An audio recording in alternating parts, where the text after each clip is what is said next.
Pinailawan na ang naglalakihang Christmas tree sa ibang bansa. Pag-asa ang simbolo niyan para sa mga bansang nahaharap sa matinding gulo hanggang ngayon. Papasada na ang UV Express Overseas. Makulay, masaya at jam-packed ang isinagawang pagpapailaw sa giant Christmas tree sa Manger Square sa Bethlehem. Sinisimbolo niyan ang pagsisimula at pagbabalik ng mas masayang pagdiriwang ng Pasko kasunod ng 2 taong gulo sa pagitan ng grupong Hamas at Israel. Sa kabila rin ng gulo sa pagitan ng Russia at Ukraine, nagbigay ng pag-asa at liwanag sa mga residente ang pinailawang giant Christmas tree sa Sofia Square sa Kiev, Ukraine. Kanya-kanyang hiling at pasasalamat ang mga residente para sa paparating na Pasko.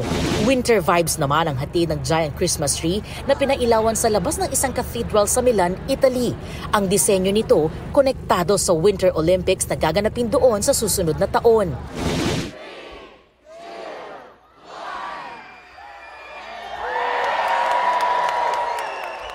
Pinailawan na rin ang Christmas tree lane sa California sa Amerika. Mahigit 20,000 bombilya ang ginamit para bigyang kulay ang mahigit 100 puno na nasa mahigit 1 kilometrong kalsada. Ito ang unang balita.